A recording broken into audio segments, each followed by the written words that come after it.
Right on.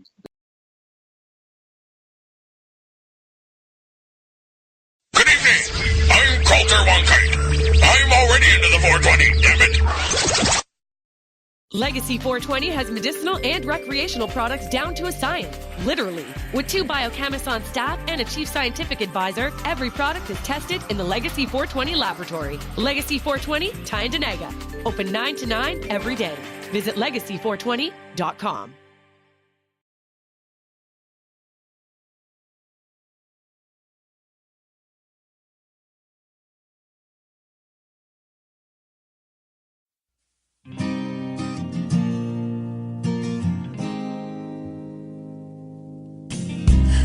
I blame it on industry. I blame it on my own hypocrisy. Miseducation and politicians. No one's willing to step up and speak. Okay. Hello, everyone, and welcome to the Pace Radio Show. We are live here at 420radio.ca, as well as at the Underground Lounge here in Marmora, Ontario. I'm your host, Al Graham. Tonight, my joint host is Kim Cooper, and she has brought us a guest who is a person who not only helps patients, but also has been very successful in helping the Indigenous community make inroads on the cannabis issue. But before we find out more, it's time for Kim and I to have our usual chat before we bring in our guest. Right, Kim? For sure. Got to start the show with our chat and general information. Yes, we got quite the story tonight. We do. This one made me laugh. Oh, my God. This one really shocked you, and that's the fact that Canopy Growth has announced that they have filed a patent that will give the company the sole right to print cannabinoids and terpenes. And you did hear me say the word print, right, Kim? Yeah, printing technology, inkjet technology. It's ambiguous today, they say, and you probably have one or use one at work. I mean, everybody's used an inkjet, right? We know they've come leaps and bounds with printing technology today. You can use printers to build houses today. Well, Canopy Growth, as Al said, they filed a patent. They've come up with a solution. They're calling it an ink, quote unquote, but of course it's not ink. It's made out of the cannabinoids that are in cannabis, of course. Cannabinoids, terpenes, even flavonoids are in there in this little mixture that spits out onto the paper, and ta-da, printed cannabinoids. So would that be like when we're, back in the day when people used to do blotters of acid? And everybody walking around with their little squares? I mean, really? Printed cannabinoids. Are you freaking kidding me? Yeah, that's what it is. We thought the yeast and sugar was bad, but now, yeah. Now they're going to make it through this inkjet printer, and they say they can control the dosage better. Oh, sure. Why not? I mean, leave it to a corporation to mess around with a perfectly good plant. I don't understand this at all. What's the point? Well, they say here, could you just imagine being able to go into a dispensary and dial in what you want as far as what cannabinoids and terpenes you'd want? But it's all synthetic. You can do that now on Weed Maps by putting in what flavors you're looking for, and it'll spit you out a numerous amount of strains that match that criteria. We already have that in the natural plant world. I don't know. To me, this goes right back to synthetics, and we're moving away from the natural plant. Yeah. And the natural plant and the whole plant remedy, I mean, come on, that's where it's at, right?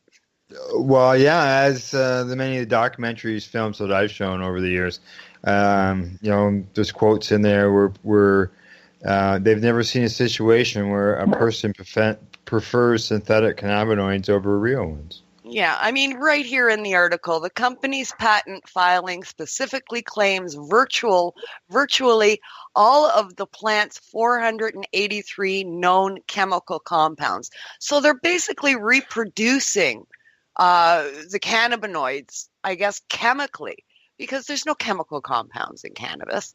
They're natural cannabinoids. So they're being reproduced chemically, I think. And I'm sorry, but no, I am not for that at all. Yeah, well, I'm sure when we bring our guest in, we'll be asking him about this. For sure. I'm absolutely positive he will have an opinion.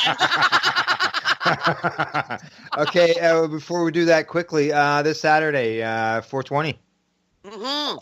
This Saturday, 420, across the world, the globe lights up in unison at 420 on 420 this year, and it happens to fall on a Saturday.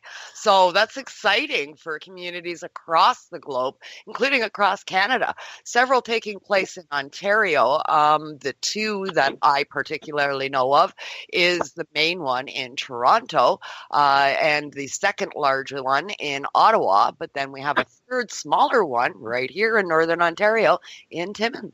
Yeah, Niagara Falls. That, as far as I know, when I got involved in all this over 15 years ago, that was the one and only one. It was looked at as the original one because of being at Highway 420 as well. And look at now, they're spread all around. There's smaller ones here and there, large ones, depends on where you're located at. And things are spread. And some people say there's no need to do these. Cannabis is legalized. You don't need to protest it anymore.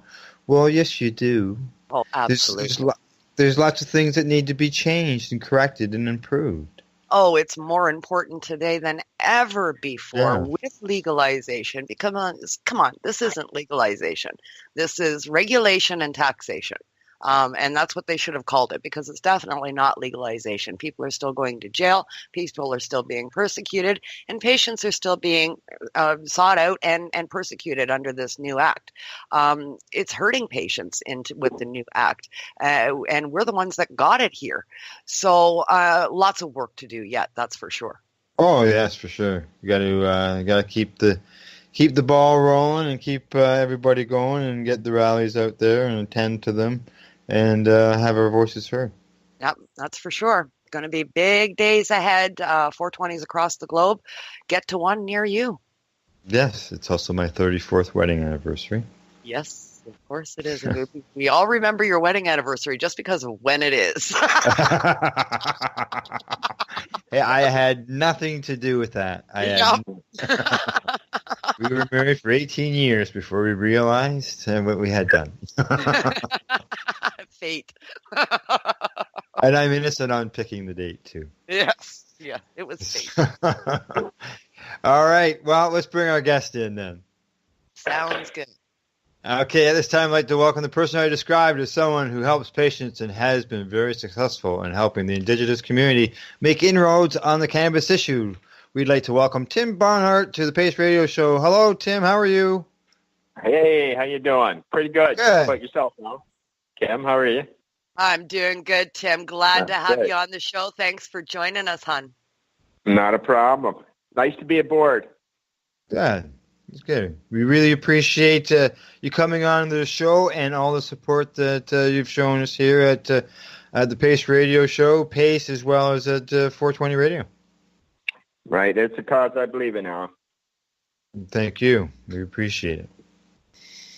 Oh, all right, Tim. Right the usual format here is I'm going to hand the reins over to Kim, and I'll jump in as we go along. Sounds good. I want to dive right in because, of course, Tim Barnhart, everybody knows, you are the brainchild behind Legacy 420. Your dispensary is known far and wide because you're not just a dispensary. You are so much more than that. You're an education service. You're an entrepreneur with a vision. And you're trying to take that vision and lead your people. And you have done so much for the cannabis community as well as the Indigenous people. Amazing stuff that's been going on. True visionary leader for sure. So happy to have you with us. Thanks, Kim, and thanks for all that welcoming. This is an issue that's really close to my heart. I see it as an issue that can drive our people forward, not only our people but all people. Right? If we use this plant in a proper way, it can be very beneficial to all of our economies. And so I've taken that idea and kind of moved it across Canada now, and it seems to be taking hold in quite a few communities. I think there's 71 different communities now that are talking about regulating it themselves across Canada, and that's just the start. I think there's going to be much more, and so I'm excited for the future for our people. For sure. It's catching on like wildfire, and rightfully so. I mean, it's a means to an end that could help your people so much. And it goes back to, and a lot of people tell me, well, why? So let's touch on why right off the bat so that people can wrap their heads around this. It comes down to inherent right, correct?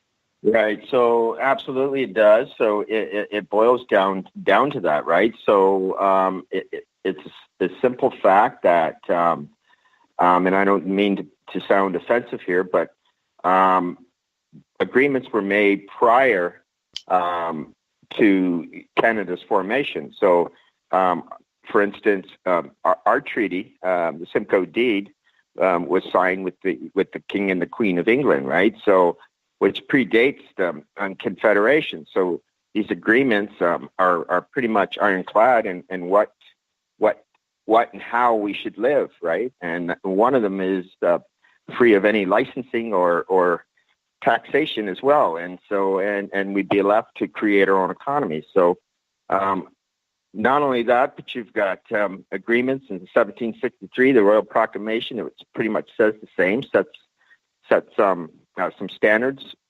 and how we to be treated by new populations. Yep. And it broadly says that we have the right to create our own economies, that we should be left alone. And then even modern day treaties today, as well as the Indian Act, leave room in there for us to create our own economies. And that's what you're doing. And that's exactly what we've done. And so we've grabbed the bull by the horns because our people didn't really understand the plan as much as the grassroots did. And so we organized an open legacy 4 years ago, hoping to start a trend. And as you can see today, we've started quite a trend. So absolutely. Yeah. Absolutely. I mean, but it's so much more than just Legacy, the dispensary. You've got NIMCA coming off of that. And within Legacy itself, I mean, what you guys got going on there, it's utterly amazing. You've got tours going through from university people that are taking courses now. You're leading the way in technology, testing, standards, and security. Yeah, you're absolutely right. So we've literally created standard operating procedures for every facet of our operation. So there's literally there's 5 different businesses now that are created under Legacy 420. So you've got a bakery, you've got the dispensary, you've got analytics, you've got extraction, and then you've got the farms. So each of them now are spawned off into a different business, and each of them it's been quite successful. The most proud of is the analytics, the testing. I got to tell you, the amount of business has probably increased by 300 to 400% just in the last 6 months alone. Bringing Dr. Hornby on board and having him at the store has definitely raised our character, right, and as well as the bar for how this should be done in a medical way. So I think that there's a lot of confusion on First Nations right now with regard to cannabis. The government has created an adult market or a recreational market, and on this other side you have this medical market, and that's the market that I'm firmly in place and have been for 4 years. So do I sell recreationally? Yes, I do. I do it for a couple of reasons, because I think that it's basically a harmless plant. I mean, no one has ever died from this.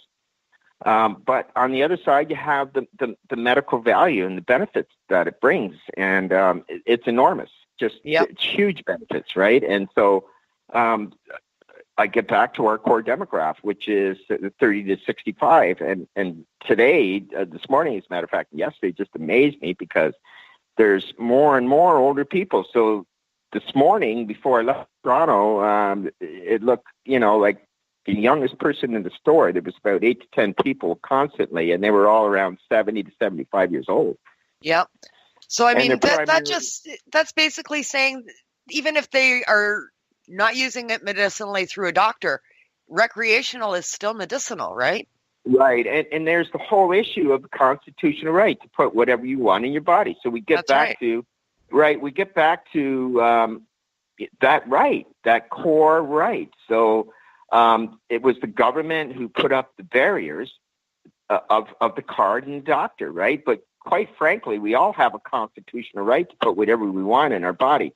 And as you guys discussed earlier in the show, that there are going to be some changes to this program, and I can see them happening probably sooner rather than later, because there's a lot of this legislation that's unconstitutional, right? Yeah. And for our people, I'll even use the word racist, right? Yeah. Because right now, black and colored and red people are the number one people who get caught up under the old legislation. We were something like 4 times more likely to be arrested than Caucasian.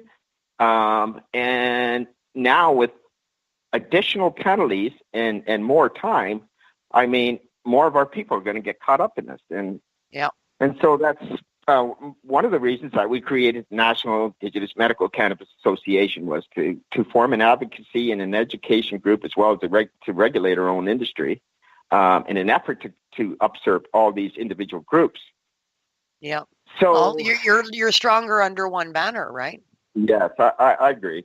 I believe so. Yeah. I mean, a group is always stronger than an individual, for sure. Your voice, your voice is louder. Yeah. It is, and it has been. And so we're pushing on that front, on a national front now. So, and it's been going quite well. The organization is moving along. Excellent. Excellent.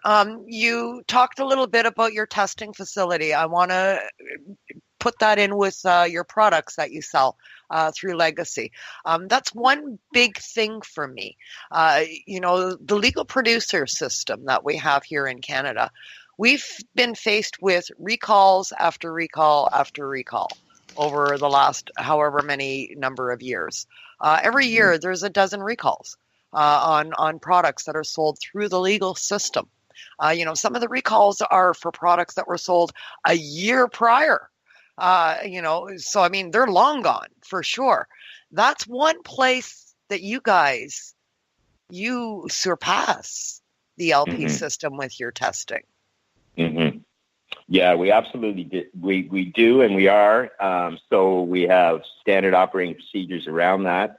So everything gets batch tested. So, for instance, if you're doing baked goods, your batches are always tested before going in. All your product, your butters, anything that's being used is already measured, weighed, tested, so they know exactly what's going into each product. So, the lab, state of the art, it has liquid chrome, photography, and mass spectrometer.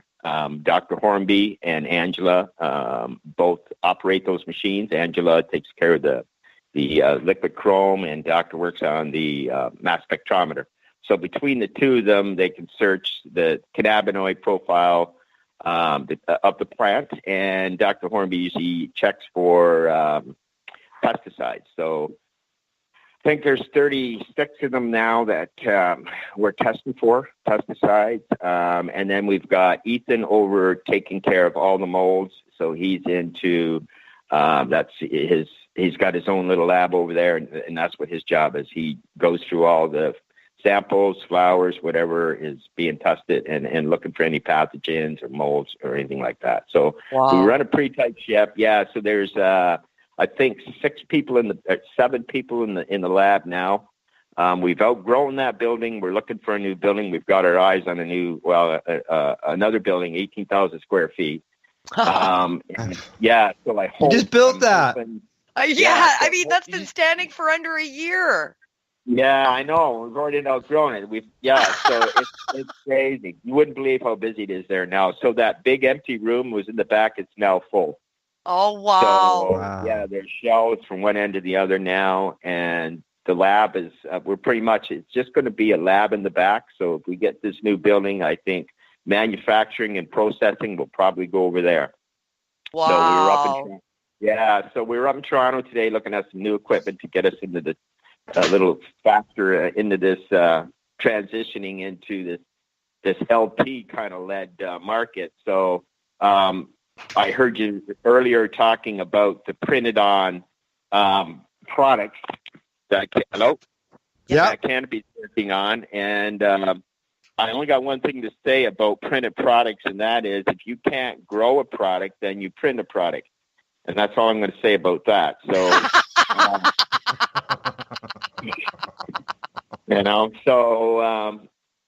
So let them have their market. Our market is clear. It's for the people. It's a medicine, and that's how we've always looked at it. Canopy and other groups have another way. They're looking at an adult recreational market. I just hope they've studied in the efficacy of the processes and the products that they're using. We don't use those products. We use wholesome oils for our products. So there is no synthesized products going in at all. Yeah. So, and we like to keep it that way. Yeah, for sure. I'm glad you touched on that. I figured you would have an opinion on that. Yeah. I have no love for those boys. Okay, y'all, you've mentioned, of course, the name, the great Dr. Hornby has come up in conversation a couple of times. So let's switch gears and talk about Dr. Hornby. What a great guy. I mean, I so enjoyed spending time with him last summer while I was out there. Everybody knows I got a pretty big mouth. I talk a lot. And I'll tell you, I was silent. Just listening to that guy talk, I could just sit there. And that doesn't happen to me very often. Yeah, I hear you. I'm gobsmacked around him, too. And he's been living with me for almost, it'll be a year this September.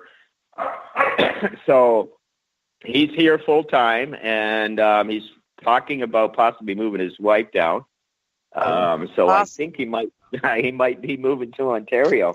Excellent news. Yeah. So that's what I'm hoping anyway. So I haven't had the opportunity to meet his wife, though. If she's anywhere near him, then she'll be, brilliant too. He's told me lots about her, and I can't wait to meet her. So, but Dr. Hornby he's brilliant. He's the top of his field in liquid chrome. He's done over 15,000 tests with the liquid chrome. Health Canada. He's recognized all over the world, as a matter of fact. He's the foremost, I think the fifth foremost expert on these machines that we're using here. So I can't say what that means in terms of methodology, testing, credibility. And so it adds credibility to what we're doing down here. And we've been able to grab some good talent from far away. So we've got talent coming all the time, wanting to join the ranks, just looking to help. So they were in the medical field all over Canada, and now they've been locked out through the LP system. They have applied, and they've been locked out, and now so they've come to join us. Now, and on so that, we're working with some pretty fantastic products now.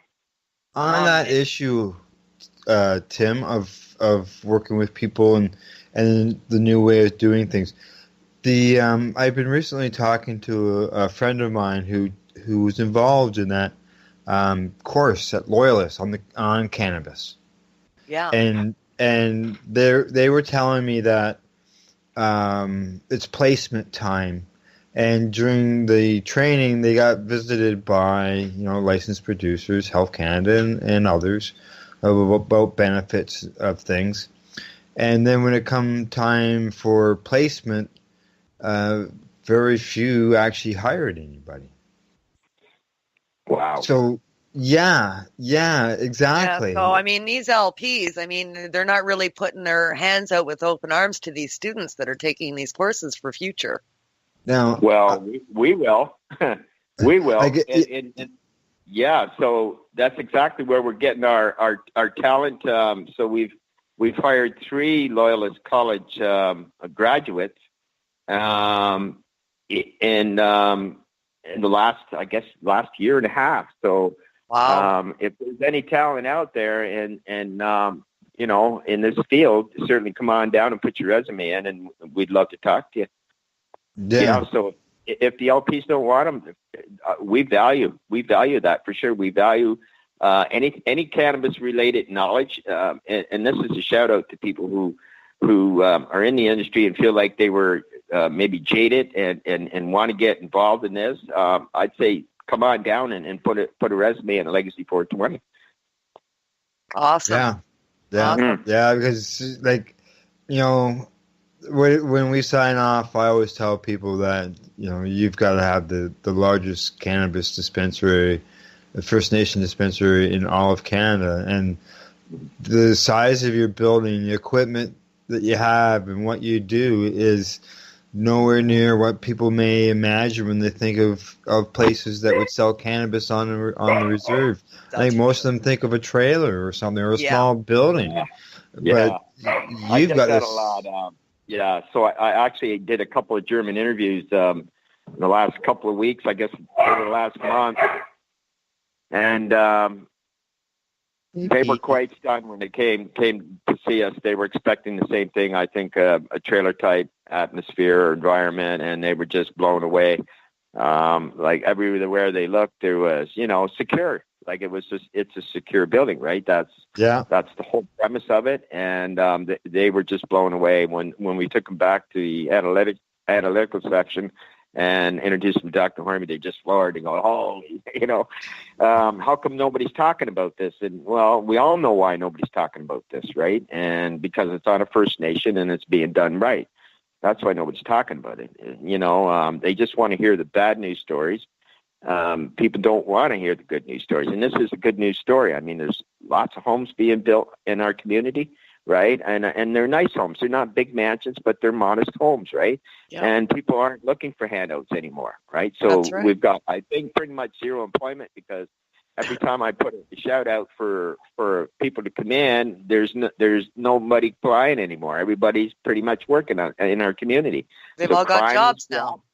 Yeah, so crime has dropped. So the committees are telling us that the only crime now is the odd robbery from one of the dispensaries, and through regulating and creating standards ourselves here on the reserve, we'd be able to mitigate a lot of that through cameras and fencing and that sort of stuff. So yeah, let's touch on that a little bit. Like, lots is going on. You guys are doing great things, but there are still the occasional trailer type pop-ups, and those are the ones that are having the problems, right? Absolutely, they are. Yeah. So, and that's exactly what is turning. So right now in Tyendinaga, you probably got the majority of the population would accept the status quo if there was standards and regulations. And that, of course, would include banning such things as trailers and pop-ups and that sort of thing. So any substandard electrical issues, health and safety issues should be addressed, as well as security, minimum levels of security. So those are all being discussed now. And it sounds like we have a viable opportunity ahead of us. So. Yeah, but that's what the press seems to focus on, is that 1 in 10, every 9 of them have done the upgrades, and they're doing what you're doing, or on a smaller scale, they're at least doing the security thing, and they've got a proper building and all of that. But then you've got this one guy that throws a trailer in and it gets robbed, and that's what the press focuses on. Absolutely, that's what they do. Yeah, like I think there was an instance here where one of the local places did get robbed. It's an old school building that's portable, very insecure, no fence, no external cameras. And the place was robbed, and I think it got something like 2 million hits on the internet. I think it made the late night comedy shows as well. Right. So, and what? Right. It has such a bad reputation that nobody goes there, right? So it's more into the recreational. It's the recreational sales, not focused on anything really that I can see other than money. But then, you've got So- people like you that are doing all of these amazing things. And, you've been on various radio shows, including our own, but major media shows, major media television, Indigenous Peoples Network television, Major newspapers. those major newspapers. Those stories don't get the hits. No, they don't. They don't. Yeah. And that's the hardest part. And social media, as you guys well know, I think was very significant in raising the prominence of Legacy 420. If it wasn't for, as far as I'm concerned, you guys and the grassroots network that has always existed, Legacy wouldn't be able to be what it is today. So I thank all the people out there who helped me do this. Right, I didn't do this alone. So I did this with the help of a lot of patients. Right. That's who flooded my store in the very beginning, was people looking for accessibility, right? And they didn't have credit cards, right? And they couldn't access this plan. And so we gave them the ability to do that. And I say to those people today, I thank you very much for that. And so we're having a Customers Appreciation Day coming up too, I should mention. Probably we're talking in June. We haven't decided on a date yet. So, okay, well, If you've got any more information on that, why don't we discuss that when we come back after the break? Perfect. Sure, commercial time. Yeah. All right. Yes. Time. Okay. Yes, medication time. That's right, medication time. As you may or may not know, when we go into these breaks, I like to try to match the music to the person involved in some way. And I think that I've done that twice. And, I've connected twice. And that's because of what this weekend is. And it's also because of when I ask people where they get their cannabis, they say it's always from 420. So tonight our listeners will hear a bit of a song called It's Always 420 by the Killing Time Band. There we go. When we return, Kim and I will continue our talk and discussion with our guest, Tim Barnhart. We are live here at the Pace Radio Show on 420radio.ca. Hey, this is Cheech. And this is Chong. And you're listening to Lifestyle Radio. What is it? Lifestyle Radio. Say it one more time. 420 Radio? Ooh. Please hang up and try again. You're listening to Lifestyle Radio.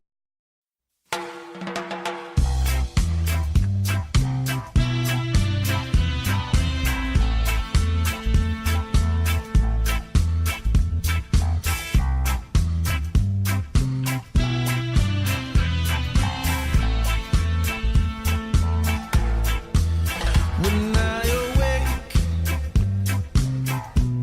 my clock says 420. Legacy 420 has medicinal and recreational products down to a science, literally. With 2 biochemists on staff and a chief scientific advisor, every product is tested in the Legacy 420 laboratory. Legacy 420, Tyendinaga. Open 9 to 9 every day. Visit legacy420.com. Hey, are you looking for cannabis news, education, and people's opinions? Are you looking to learn what Canadian and international cannabis advocates are doing? Do you want to learn how patients are using cannabis as a daily medication, or learn how their cannabis use helps them with their medical condition? If you answered yes to any of these questions, then I'm going to suggest to you to tune in to 420radio.ca on the Lifestyle Radio Network. Catch their live weekly shows and have all your questions and concerns answered, and find the experience you're looking for. Monday, catch our weekly news broadcast with the Reef Reporters. Then on Wednesday, get several hours of cannabis public education when we get things started with cannabis and coffee to marijuana. Then tune in and catch the Higher Estate with Dr. Ira Price, and finish up your evening with the award-winning Pace Radio Show with myself, Al Graham, and my rotating joint host. No week would be complete without tuning into Friday night's program, the 420 Radio Show, featuring Al Rapp and his 420 radio crew. Cannabis is a lifestyle, and you catch all your cannabis lifestyle information right here on 420radio.ca. Tune in to DJ Passion from the land of Ganja, the island of Jamaica, when he comes to you live every Saturday night at 8 p.m. Eastern Standard Time, only here at 420radio.ca.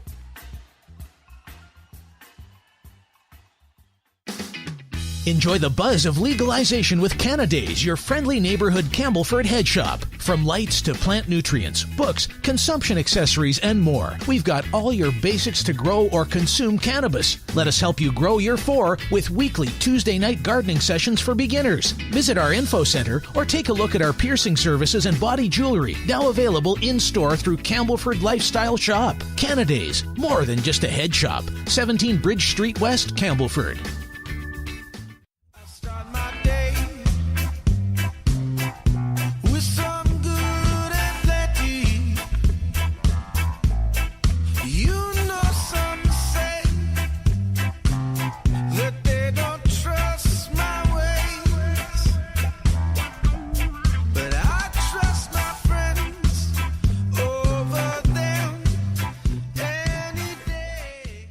Hello and welcome back. You're listening to the Pace Radio Show. We are live here at 420radio.ca.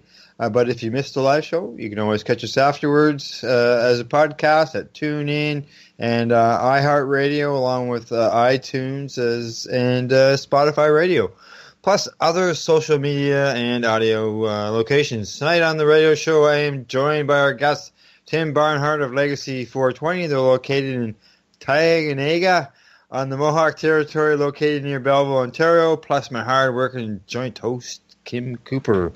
All right, Tim and Kim. Hey, Tim and Kim. Hey, that rhymes, Tim. All right, before the break, we were just starting to discuss the Customer Appreciation Day.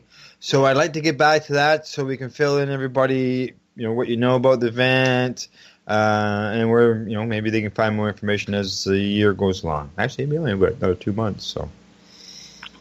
Yeah, so, as I said, our customers are valued, and so we usually once a year we give back, and so this year, again, we're going to have probably hot dogs, hamburgers, free to everybody, and as well as everybody's going to get some free joints, and I think last year we handed out something like close to 2 pounds in joints. Wow, really? Yeah. Nice. So we had 2,500 people show up last year. I don't know how many show up this year, but it was 2,500 last year showed up throughout the day. And I think we went something like 1,300 hamburgers, 900 hot dogs. We had a turkey. I think it was a 35-pound turkey that we went through. It was just crazy day.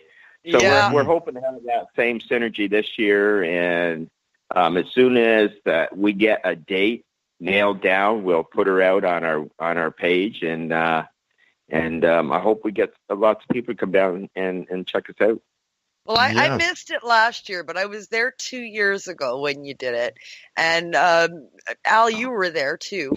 Yeah, I remember doing the live broadcast. You had like people directing traffic to get them in and out of the parking lot because they were lined up on the road, and it was crazy. Insane. It was, but I think the energy might be a little less this year because there's so many other people that are now into it. So but we have built quite a like our clientele is, like I said, this core demographic that, I don't know, they just they believe in us and we believe in them, and so it's kind of unique. I mean, you see the same people over and over and over again, and it's generally people in their 60s, right? And it's so nice to see the veil coming down off this plant, right? And people really starting to understand it as for what it is, and that's a medicine.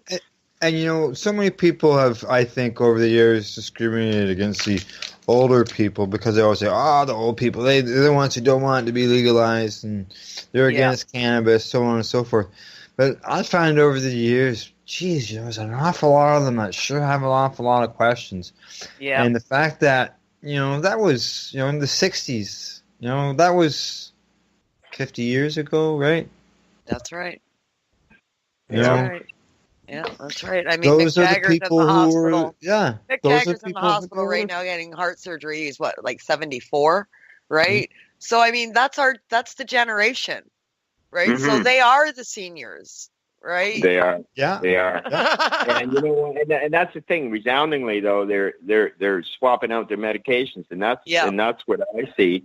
Right, I see it every day, and that just kind of blows my mind. Right, to see that many people saying, "Okay, there's something to this." Right, so they're coming in for the creams and the lotions, and so the whatever they were using, whatever their doctors were giving them, obviously wasn't working too well. They're coming down here to purchase these creams and rubs.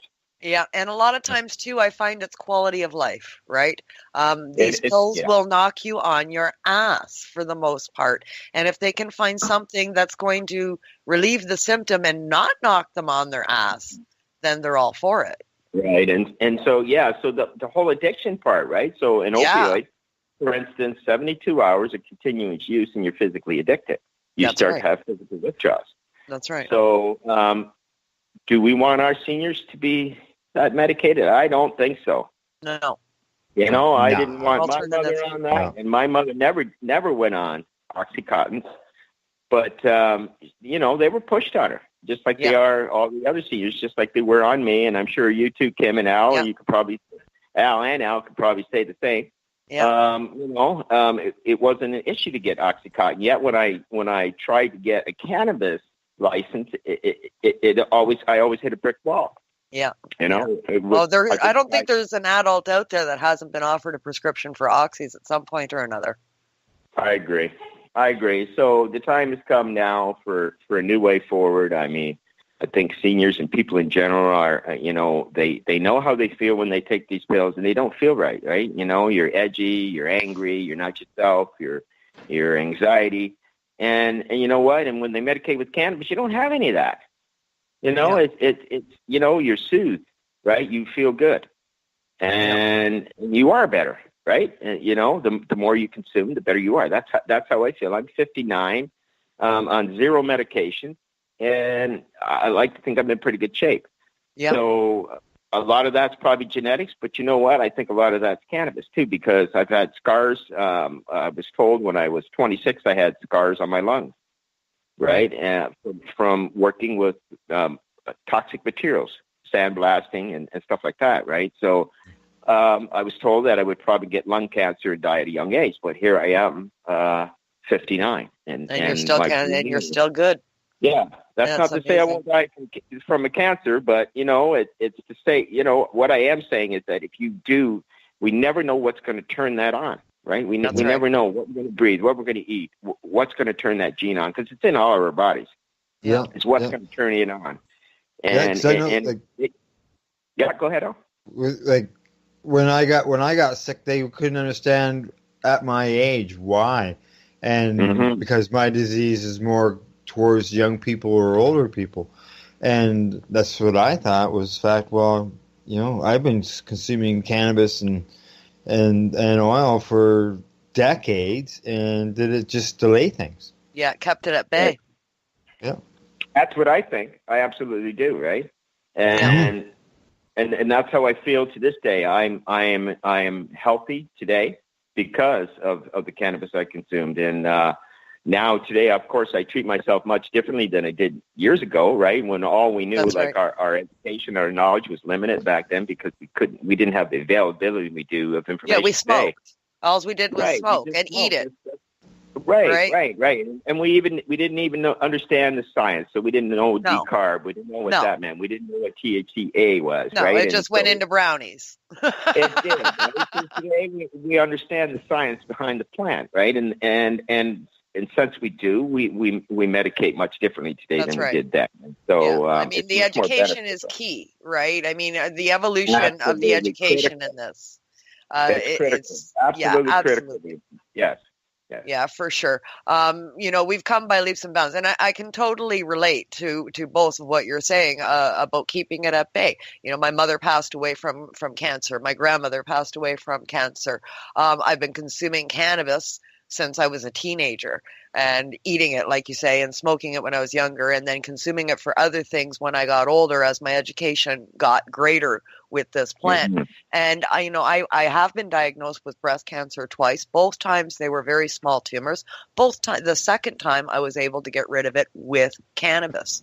So, and no other treatment. So I believe that the only reason I haven't gotten it worse, where it's caused me life-threatening injuries, is because I've been consuming cannabis for so long. I mean, when it's in your system, it keeps this stuff at bay, right?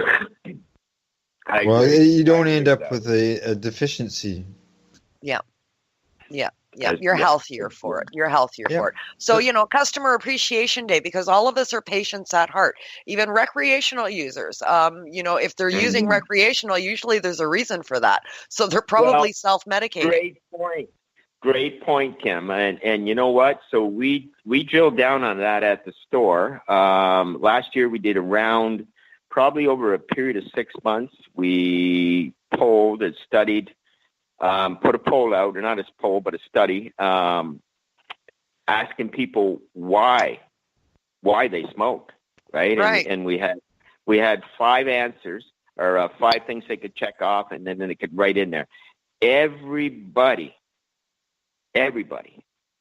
had a medical reason for doing it. Out of the 1,223, everybody had a medical reason. So when you start asking the question, they go, well, why do you consume, right? They'd look at you, go, well, they never thought about it, right? And they'll look at you real funny and they go, well, you know what?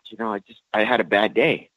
Yeah, well, so it's helping them relax. That's anxiety, right? That could be anxiety. That could be slight depression. That could be, and most of things, for sure. As you start to drill down, you go, well, what do you mean?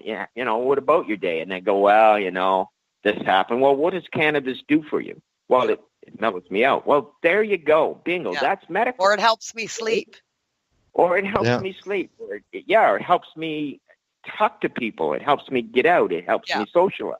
Yeah. I mean, these are all social anxieties. These are all medical, ailments, right? And then with a lot of us, I think the 3 major clinical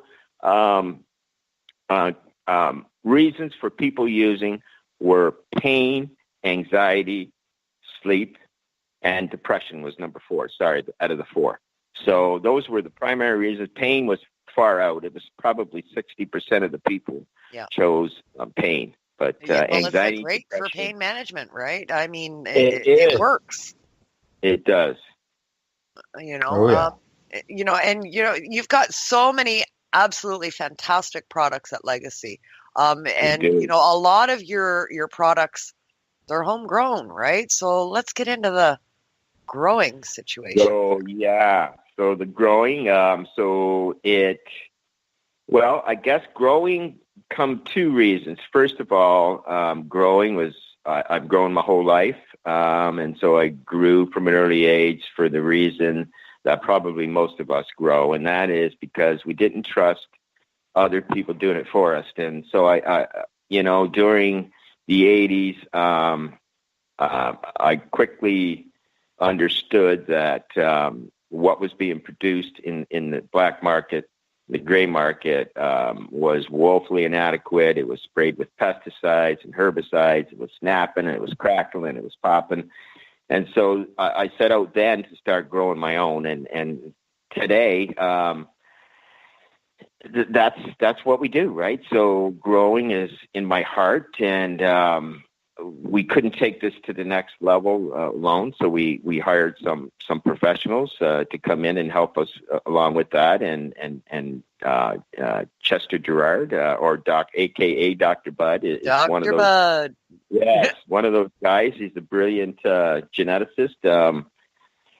And he's been basically handling all the genetics for us at Legacy 420. So our objective is to come up with new strains so that we can do exactly what LPs are doing, and that's register those strains and get them copyrighted so that we can generate a revenue for future sales. So Dr. Bud is is along to help us with that. So that's amazing. Now, for anybody that doesn't know who Dr. Bud is, Chester Gerard likes to be known as Dr. Bud. Fantastic guy. Love spending time with him. He's such a joy to be around. Just that smile is to die for. But he is the creator of the ever famous wheelchair weed brand strain. That comes from Dr. Bud, and various strains after that. What's he on number now? It's up to number 52 or 46. He's developed so many. Oh my God. It's phenomenal, the amount of strains he's developed in a short period of time. So in the medical field, you are giving a lot of latitude to do things like that you aren't in the LP system. So Dr. Bud has been able to create, I would say, probably 300 of his own strains. Yeah, and they're specific for different things, right? He's isolating different terpenes, cannabinoids, and all of that, and he's creating strains specific for certain ailments.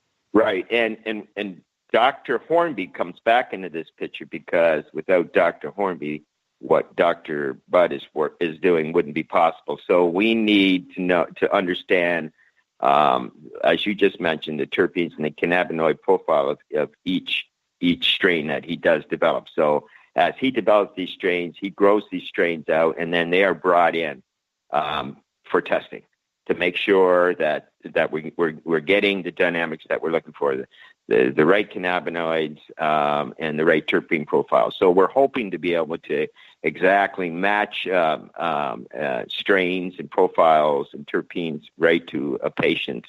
And we're also working on that. We've got a group of people we're working with now out of the U.S. who can swab you and extrapolate whether or not you're predisposed to any psychological anomaly. And that's pretty important when you're dosing in cannabis and you're working with cannabis, because that is one of the major concerns from Health Canada and healthcare professionals, is that this could onset any psychological anomaly. So with this DNA testing, they'll be able to tailor make a strain for you or a product for you based on that profile, which is pretty exciting. There's a few things that worry me. One is that the storage of the information. So once if it's a closed system where I got control of the data, I'm into such a new process. But if I'm not in control of that data, I'm paranoid, I guess you could say, because you never know where that information could end up. And that patient data is a huge concern for anybody in this business. But I want to get back to the original deal here. Oh my God, are you kidding me? Patient-specific medicine? Right. So we can already do that. We already are doing it. So we can develop pretty much any cannabinoid terpene profile that you need, right? So that's why we've got the doctor on board, right? So we've actually done it for a couple of patients now, one who has brain cancer and another one with ovary. So we have already done it. So we're working on new methods and new processes. We were in Toronto today looking at some new equipment, printer-like machines, actually, that dispense product into various different mediums, i.e. Pens, 30-milliliter drop bottles. It'll do gummies. It'll do pretty much the whole gamut. So what that'll allow us to do is to precisely medicate each dose. So so I'm pretty excited for the future. I think Legacy has risen to the challenge, and I'm excited for sure. Wow. I mean, the places that this could go are limitless if you can do specific patient profiles. We can, yeah. Wow. I never thought that. I mean, this is I don't know what to say because this is blowing my mind. I know. And that's kind of the way it should be. So we had a pretty big discussion on that on the way back from Toronto today. And and that's the thing. We're there. We can do this right now, right? We can make these medications for people, but there's going to be a cost associated with that. Obviously, if in a tailor-made product, that there's going to be you'll have to shut down part of the lab and obviously work specifically on that product. So there'll be a cost associated with that. But I feel that it's a service that nobody else is doing, and it's unique, and I think it's going to open up some new avenues for us. Wow, for sure. As far as cost, well, of course, what doesn't come with a cost? I mean, it costs money to do it, so of course it's going to cost money to do it. It's just that simple. But I mean, what are the costs otherwise? Right. So one outweighs the other, right? You keep doing trial and error, trying to find the right strain, or you've got an opportunity to get something that's basically tailor made for you. That's right. Right, and that's exactly it. So I had a friend come in the other day, and her specific strain.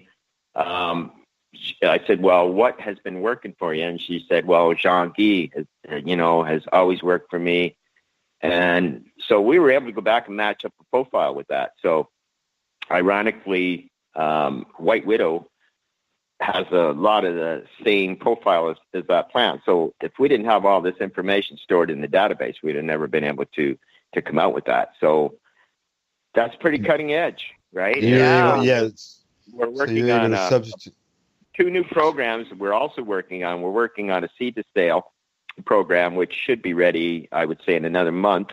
So they give us the ability to track the seed right from the beginning, right to the end. And then we're working on a medical system that'll a database that will allow us to actually, when a person does come in and purchase a strain or a product that is specific to them, that works for them, that data is then stored in there, right? So then if they don't have that product, then we can do exactly what I just did for the lady the other day, go in and match a profile. If not exactly that, as close as we can get to that. So here's something that'll probably do similar, if not the same. Yeah, exactly. Just like a pharmacist can do. Yeah, right, exactly. Swapping it out. Yeah, pretty much the same. Right. Yeah. Because I know quite often you get a drug prescribed to you, and if you go to the pharmacist, if there's something that is cheaper but has the same profile, so they'll give you that cheaper drug as per requirement of insurance. Yeah, exactly. Yeah. Yeah, it happens all the time. Yeah, for sure. I mean, this is, amazing stuff. So, I mean, Dr. Hornby and Dr. Bud, what a team. What a team. Yeah, I know. And that's it's kind of like a dream team, right? So we got all these different characters coming into play, and these are people that I looked up to when I started in this industry, right? Like I was kind of a late bloomer. I've always grown for people, but I never got into dispensing until 4 years ago. And since I got into this, Dr. Hornby was one of the guys that definitely I idolized, right, for what he was doing, right, and where he came from, and how he did it all, right. Like he took a lot of risks. Yeah. Right. To make sure patients, had their medicine, right. A lot of, he should be writing a book. Yeah, he should be, for sure. He's literally been every part of this world probably 5 or 6 times and back again, and every time he comes back with a miracle, as far as I'm concerned, right? And he comes with this little niche of information from hidden around from a crook and cranny and wherever he is. And you know what? Each of these little pieces of information are, when you get the people that we got here, they've all in the same field, right? We've been in this our whole lives, and we've all got this vital information in our head, and now we're finally getting to put it to use, and it's really exciting. Amazing stuff. I know when I'm visiting down there and sitting in your office there, Tim, and he comes along. I know. Just talks to you just like a regular old person. Yeah. Oh yeah. Yeah. And I just sit and I was like, okay, talk some more.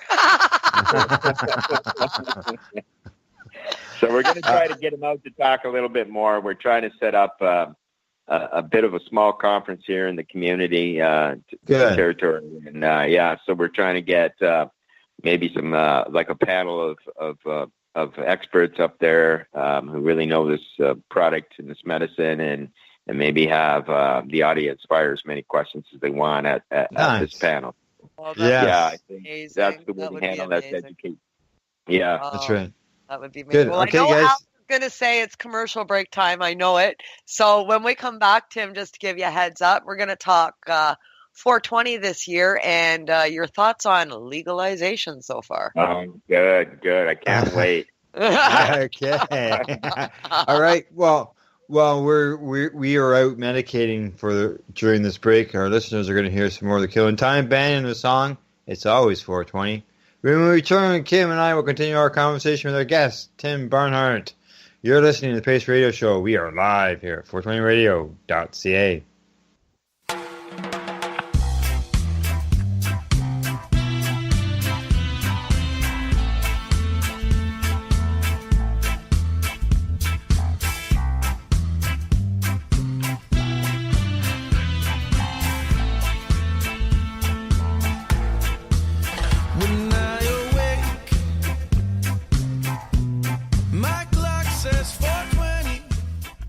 Legacy 420 has medicinal and recreational products down to a science, literally. With 2 biochemists on staff and a chief scientific advisor, every product is tested in the Legacy 420 laboratory. Legacy 420, Tyendinaga. Open 9 to 9 every day.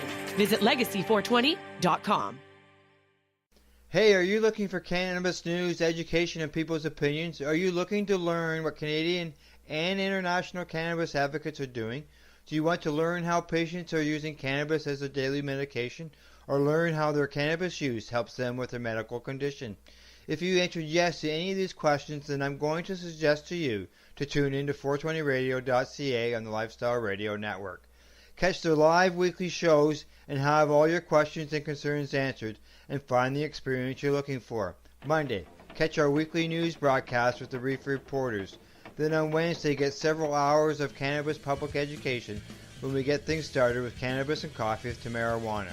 Then tune in and catch the Higher Estate with Dr. Ira Price, and finish up your evening with the award-winning Pace Radio Show with myself, Al Graham, and my rotating joint host. No week would be complete without tuning into Friday night's program, the 420 Radio Show, featuring Al Rapp and his 420 radio crew. Cannabis is a lifestyle, and you catch all your cannabis lifestyle information right here on 420radio.ca. Tune in to DJ Passion from the land of Gone to the island of Jamaica, when he comes to you live every Saturday night at 8 p.m. Eastern Standard Time, only here at 420radio.ca.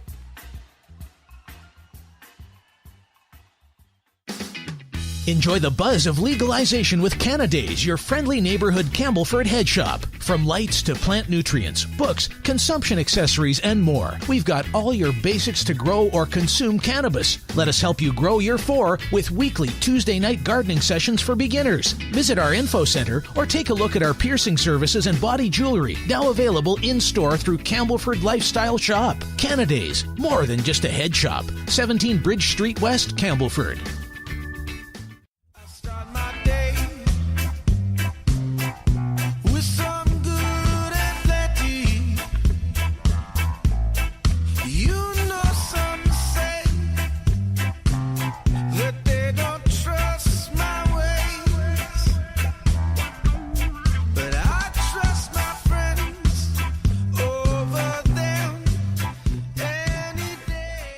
Hey, welcome back. Thanks for tuning in to the program. And as always, we are live here at 420radio.ca. Tonight, the bumper music featured the Ontario-based band that everybody knows, the Killing Time Band, and the song It's Always 420, especially this coming weekend, Saturday, right, Kim? For You sure. You bet you. I mean, it's going to be an exciting year this year, I think. Here in Timmins, at least, we're hosting our annual 420 in Timmins on the Mattagami River. And it just so happens that one of our major sponsors for this event that helps us put this on every year is the one and only Tim Barnhart. That's right. And Tim, we're 420s. What was I? Train of thought went out the window there. Sorry, guys. What are you guys doing? Yeah, are you doing Ottawa again this year, Tim? We are doing Ottawa again this year, yeah. So the need has never been greater for us to advocate on behalf of people who need this plant. So as I said from the very beginning, this is not a celebration, right? It's about people's rights, as far as I'm concerned, right? And you have a constitutional right to this medicine, and as far as I'm concerned, this legalization is just a stopgap measure around that, prevent people from accessing it.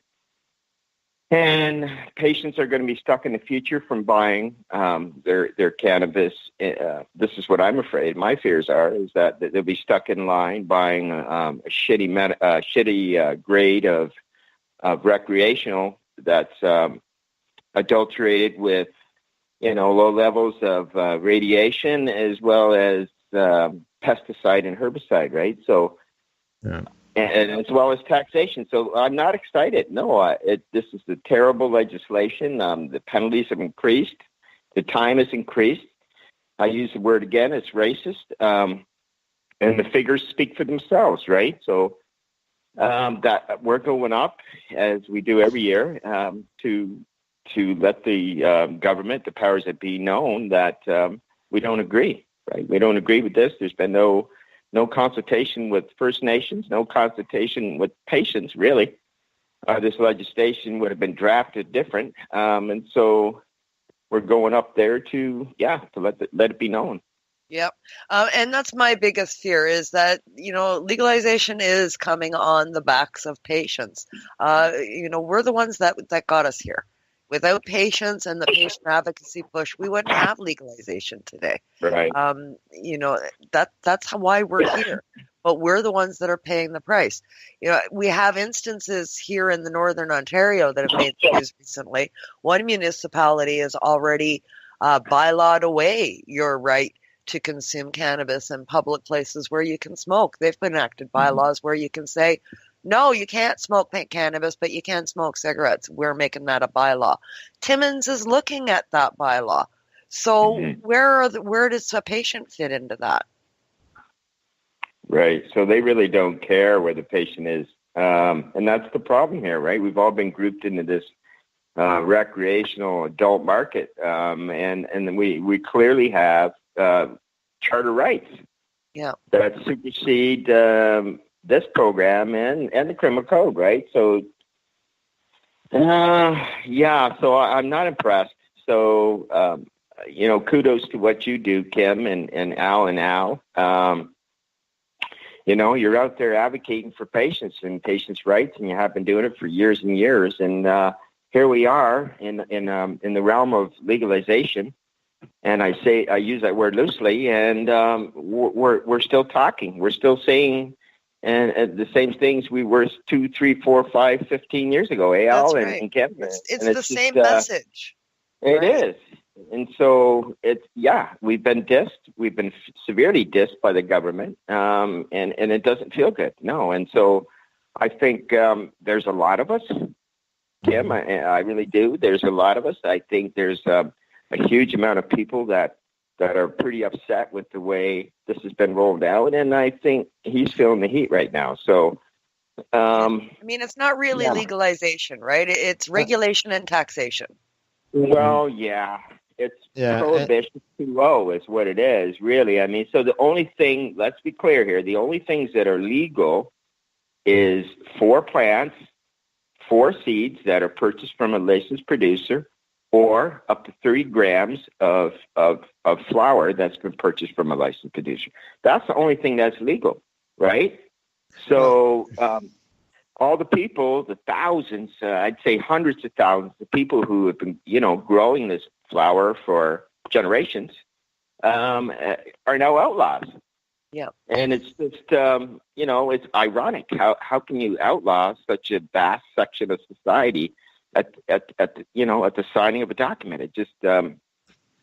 And then, I mean, that's just the federal law. I mean, then when you start breaking it down provincially, some provinces have opted out of sections of the federal law even. And then you break it down further than that, and you go to the municipal level, and they're enacting bylaws on a municipal level that infringe on the federal and the provincial regulations. So, I mean, down the road it goes, and it just keeps getting worse. Right now, I think the biggest fight is at the municipal level. I agree. I definitely agree. And that's where it is for us, for our people too, right, is at the council level and the chief level, right? So their knowledge and their education of this plan is minimal. You have to do your own environment. You have to educate the people that are around you and are in control of your immediate domain. Because without that, you're gone. You're done. You are. Yeah, Tim, yeah, go ahead. You mentioned earlier about band council and regulations and stuff like that. You had to take the time to educate your council, because I can remember times there where you were telling me that this is what needs to be done, but there are people against it, and we have to have meetings and try to get things so people know what's going on. And now you've got the council there coming up with regulations. I believe, were they not supposed to be available pretty soon? Yeah, so they were hoping for April 1st. That was their original tentative date, I guess. And so that's, that was woefully inadequate. This is a very complex file with a lot of moving pieces and parts. And so I think it's been pushed ahead. I'm not sure. I think they wanted to have a referendum on a way forward in April sometime, but that doesn't look feasible at all. So it'll probably be pushed in probably June. So I would think probably by midsummer, June, around there, you'd probably have at least a workable set of standards and regulation. At least that's what I'm hoping, because I could use the backing of my people to move what I'm doing ahead. So I can't move to the next level and create the next, super business for Native people unless I have the support from my own council. So, and that requires a business license. So that's right. Say hi to Petey and the boys there. I can hear them in the background. They're fighting over a bone right now. Sorry, guys. Oh, it's all good. They had to get their 2 cents in. Never mind. Sorry, guys. Attention hounds every time. You guys know. Yeah. That's right. That's right. Now, I see here on your Facebook page, you guys are dealing with a bit of construction down your way? So we are. Yes. Good point, Al. Good point. So, so there's a water main going in. So we've been on this part of our community, our territory, has been on boiled water for 18 years. So, wow. So finally we're getting a water pipe in, and we're quite happy about that. But there's a lot of construction along the route coming in, and I just want to give heads up to people who are visiting our territory and do decide to drop into one of the 28 dispensaries that, just be careful and drive with caution, because there is lots of construction going on. And if you check out your Facebook page and your website, I think there's like a little alternate route posted as well, right? There is. Yes, there is. Yeah. So so we're trying to mitigate it, as much inconvenience as we can. For sure, yeah. Patients or customer service, right? Yeah, and absolutely. This is construction to replace bad water. This is something that's desperately needed. Obviously, 18 years. Yeah. And you've had a water boiling advisory going on. So, a little bit of inconvenience. It's good to see progress. Yeah, progress. That's excellent for sure. Whoa, just got a cat. So are you expecting any kind of a different vibe at this year's 420 in Ottawa? Have you? I mean, Vancouver is getting a lot of pushback. It's been in the news a lot, and you know, I mean, some people have even asked me if that's affecting the publicity or the vibe of our 420. I'm just wondering if you're getting any sense of that with the Ottawa event. So I have met with a couple of the fellas who are putting it on, and I have not heard of any resistance yet, but that's not to say anything won't happen at the last minute. I did hear last year the federal government announcing, or at least maybe it was not the feds, that it would have been the city of Ottawa announcing this would be the last 420 on the Hill. But the organizers, the very next minute, shouted that down type thing. So yeah, see you next year. Yeah, so Vancouver, I'm fully aware. We all know what's going on here. This is just suppression again of patient rights, right? And so they don't want people to know that this works. They really don't, right? So we're back to recreational versus medical. They'd love just to wipe us out. They're actually revisiting the medical program, I think, in 2.5 years now. That's right. To see if they can extinguish it, right? And so their plan is to combat at it that, you've got all these dispensaries now all across Canada. You can go on in there and get your tax deduction. But here's the thing: who can afford $17 a gram? No. Oh, that's ridiculous. Away my right to regrow. Get a lot of patient pushback. And the staff's not even allowed to discuss the medical end about it. So, the patient's still lost when they go in there unless they know what they're talking about. Do you know why they're not allowed to? Because there is no medical value to it. According to but by the time they radiate it, right? So by the time it's gone through, so they're allowed to use up to 23, 24 different herbicides, pesticides, whatever, right? So if you're a terrible grower and you've tried this one and you tried that one, you tried 7 different of these products, you're allowed to have trace amounts to show up. As a matter of fact, if you're using them and it don't show up, the plant gets destroyed. So is that medicine now? Right? So it's not medicine. No. Right? It's full of chemicals. So they call these acceptable levels, trace levels. But compounded over years, we don't know yet. Because we don't know exactly. With that many, right? So really, in essence, we're guinea pigs again.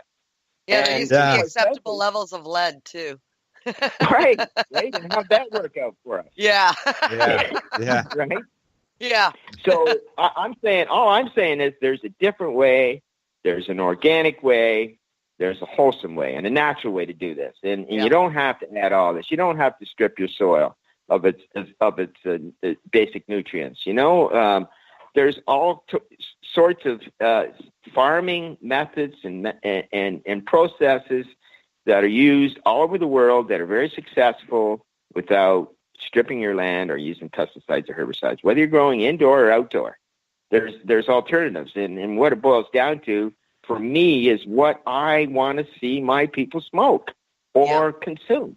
Yeah. And that is a wholesome product. And quite frankly, when you're selling shares or stocks on the stock exchange, you're selling something different, right? You're selling a dream, really. I mean, you're selling stocks. Stocks, right? that's right. Whether all about the sales. It's not about the product. Right. And so those are two entirely different ways of looking at it anyways. Yeah, for sure. I hear you loud and clear. I couldn't agree more. We haven't felt any pushback at all about our 420 this year. Went off without problems last year. We didn't have any interference with the police. They came by, they looked, they watched, they left. That was it. That was it. I expect the same. Yeah. Good. I'm just telling you, I'm on your Facebook page here. Dr. Hornby. Oh, yeah? Yeah. Hello, Dr. Hornby. They're going to greet him at the door. Settle down, you two. They're going to greet him at the door. That's awesome. I'm on your Facebook page, so, and I see here there's one review. The person has one piece of advice. If you're coming here, get ready to leave with your bags full. This place has it all. Every edible you can think of, every strain and concentrate, and so much more. Plus, all of it is lab tested, which is unheard of. Yeah. So they're very excited. The person was very excited and very happy to be there.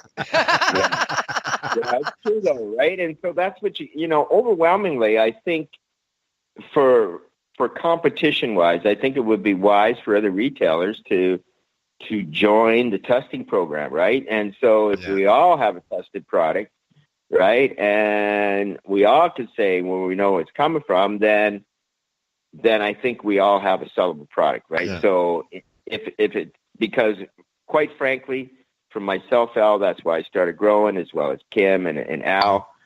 We all started growing because we want to know what we're smoking, right? And so overwhelmingly, I think people are going to gravitate back to Legacy and to Legacy in the future because of that reason, right? So we are guaranteed what they're smoking isn't tainted, right? Yeah. And that can't be said about any other dispensary, right? And even in the greater Canadian society, right? So the dispensary systems are set up, the protocols are in place, and they are at the LP, right? So testing is sparse, right? It's I think they've increased them now with all the recalls that's taken place. I think they've increased them now. But I think it's pretty lax. It's too lax. And you got to look at it comes in later. Like, I mean, they're recalling products sold 3 to 6 to 12 months ago. Yeah, or even longer after it's been consumed. Long gone. Yeah. And I hear people like that, and so do you guys, right? We hear it just about every day that they consumed that batch, or they consumed a bad batch, sprayed with whatever, and banned. And a couple of the cases, they were using a banned substance, were they not? Yeah, they were, and people got sick, man. So they're already allowed to use all these pesticides and herbicides that are already allowed, and yet they choose not to. They use a banned substance. So you would think they would increase the testing, but as far as I know, they haven't. Yeah, that's to me, that's key, especially like even patients making their own medication. I had a guy send me some messages on Facebook and ask me about the right equation on dosing and stuff like that. And I said, well, what's your THC levels of your plants? He says, I don't know.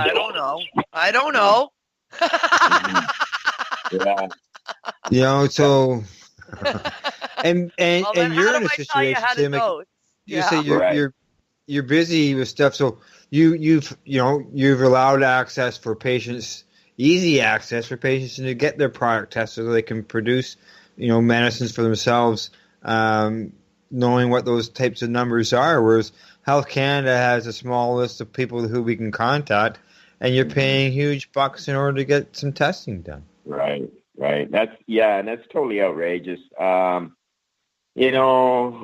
The whole premise of Health Canada should be the health of Canadians, right? And so you would think they would be supporting the testing of any product that's being grown by a patient, right? And so, we hear you out there, and so Legacy Labs is aspired to take care of that, right? And so here's the problem, right? So a person buys a genetic, or they held on genetic, and they think it's something and it's supposed to work, but it's not quite working, and they grow it out, they bring it in, they get it tested, and they discover it's nowhere near the profile they thought it was, right?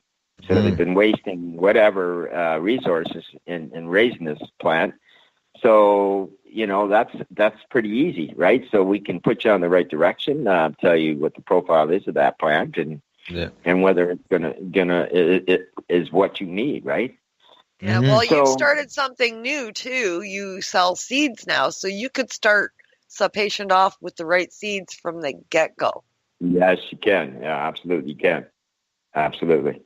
So, and we do have some new seeds coming on soon. Some Dr. Bud seeds. He's been working on a lot of strains as well. 1-to-1s, 2-to-1 type CBD, THC, 7 to 8. Different ratios. So that's coming on board. We do have a few CBD related strains out there, but the CBD related products we've got now obviously have increased. Getting the raw material has been tough. So thankfully we grew lots of it last year, and so we're extracting the oil ourselves at the lab. And so get ready for some new products. So there's lots of new products coming forward. We've hired, as I said earlier, some people out of Vancouver who really know their stuff. So there's I can't wait. So there's a whole raft of new products, CBD and THC, different ratios, and different variations and different products coming. So I'm excited about that. Very cool. Very cool. I can't wait to come and see you. Yeah. I'm like a little kid in a candy store when I get there, because you always got so much new stuff. I mean, my visits are so few and far between because I'm so damn far away. Every time I come, it's always new, and it's like, oh, I'm just so happy. You'll be able to, if there's any left, there's going to be the Easter eggs. Yeah. If there's any left. Oh, that's right too. Eh? So what's going on with this year's Karma Cup? Anybody here? I have no idea. I know it's happening. Sarah made the grand announcement that it is on this year, so she's accepting entries. So it will be happening for sure. Okay, any locations yet, or no? Last minute. I hope it's not. That'll always be last minute. Always last minute. That's right. Yeah, she doesn't let anybody know in advance, because then it gives the city a heads up and it gives them time to plan. But I thought we were in legalization. Yeah, it's ridiculous. So pop-ups are happening again too, I should mention. I've been invited to help with sponsor a couple of pop-ups in the greater Ottawa area. And so we're back to that, right? So we've got so the underground circle, right? We're going back to the dispensaries are there only if you know they're there, and pop-ups and this and that, hidden festivals. Yeah, the more the grassroots work being done. Yeah, it's amazing. So what's taking place? Are they markets? Well, this one is a speakeasy, so it's more. There'll probably be 500 or 600 people show up, and they're going to have a few. Here's the thing: they're where they're going to get busted, right? So they're gifting a lot. So we're supplying some of the gifts they're going to be handed out up there. So true to form fashion, they're out there, you know what I mean, doing their thing. But it's changed, right? So last year and the years before, obviously there'd be 40, 50 groups of people in there selling their ware, shatter makers, candy makers, chocolate makers, right? Extract experts. But this year, it's those people have been scared away, right? And so they've gone back into hiding, a lot of them, and that's unfortunate because they're brilliant at what they do. Yeah, I know. I mean, I've experienced some of these markets in the Toronto region. Whenever I go on tour, I go to them whenever I can find them. And man, some of the products are phenomenal. The work, the imagination, some of the stuff that's coming out. It's like, wow, I never thought of doing that. That is and they taste so good. I'm talking about tasting good. I'm on your website. And I clicked on your products picture or your products button. And I see here infused beverages and ice cream. You selling ice cream, man, down there? Oh, yeah, we've been selling ice cream for a couple of years. We made a deal with the local ice cream guys. So couple of years back, his business started to go down. He was downtown Belleville, and downtown Belleville was all under construction. They were digging it up, putting pipes in, and his business was suffering greatly. Anyways, he got in touch with me, and together we sat down and worked out a formula to infuse ice cream, and started then. So I think all last year we had ice cream sales. They weren't very good because people were afraid to eat them because they didn't have a way to transport the product, because a lot of our customers come from out of town. They were can't take it home. You got to eat it right away. So that they might get too buzzed behind the wheel. So very smart. So so we thought maybe that wasn't such a wise move, and backed out of that sale now. So we're that shouldn't be on the website, and it'll probably come down soon. Okay. Oh, But we are, I was going to suggest maybe get freezies instead. Well, yeah. So we were thinking maybe yogurt. So it's easier to transport it. You can do smaller doses. Yeah. So people don't have the fear of getting over medicated, and it doesn't have to be refrigerated right away. So you can eat it over a couple hour period. So we're working on that right now. So perfect. Even freezies, they can be sold as a liquid. Yeah. And they can be frozen at home. The only problem with the freezy is it's childlike in appearance, and we're trying to stay away from anything that the province or the feds might deem childlike. Like gummies, for instance, a good example. Gummy bears. We don't make gummies bears. We make gummies, but we make small squares. Squares, you make the squares, exactly. So we're staying away from any animal-like or childlike figures. Right. And adhere to those regs. I mean, and that's why you're a leader in this. That's why. Because you think like that. Yeah. Make some Lolas. So we too are gonna, have the 10 milligram minimum, right? And but medically, if you're supported by documentation and you have a medical card, you're welcome to come in and purchase higher grade stuff. So higher dose gummies, higher dose edibles, all that sort of thing. So you're going to cater to both. You'll still maintain your medical regime, but you'll have your regs for rec. You betcha. Excellent. Yeah, you're staying close to the government regs without doing the exact same thing, but making them meet or exceed, right? Meet or exceed is the bar. That's it. Excellent work. Well, my God, Tim, I can't wait till my next visit down there, which is going to be soon. So I look forward to seeing everything that's going on down there, and posting up some more pictures of Legacy and all the new stuff going on, and talking about my experience when I see you in person next week. And I want to end off by thanking you once again for your very generous donation to the Timmins 420 team and helping us out with this year's 420 event. I'm glad it could help, and thanks a lot for having me on, you guys. I really appreciate it. Oh, anytime, Tim, anytime. As far as shout-out time, have you got person, place, thing, website, address that you'd like to throw out there? I'd just like to take a shout-out to legacy420.com. Check us out. And I'd like to say hi to Kelly Lynn Henschel. There you go. There you go. Okay. Kim? Well, of course, I mean, it's the 420 show, right? It's the week before 420, which is this weekend. So, of course, my shout out goes to the 420 Timmins event.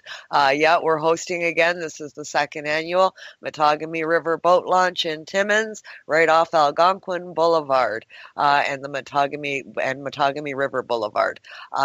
So you just stand on the bridge and look down, and you'll see us down there in the boat launch. It'll be the tarped off picnic area. Hope to see you all there. We have a spectacular event planned for this year with some vendors in Vendors Alley. We also have some great entertainment lined up, lots of gifts giving away, lots of draws happening, and of course the 420 Smokeout. We have we had 250 joints to give away. I got another donation that just was given to me today of another 200 joints. So we've got 450 joints to give away in 4 hours, including the 420 Smokeout. So come on down, Timmins. Hope to see you there and help us smoke all these tubes. Did I see you had to get a crew together last weekend to shovel snow? Yeah, we did, and there was a lot of snow. Actually, I'd like to give an extra shout out to a man named Barry Daub in Timmins. Barry, without you, we couldn't have done that shit, man. This man is a workhorse. He's like 70 years old, and he showed up with an industrial snowblower. I love this guy.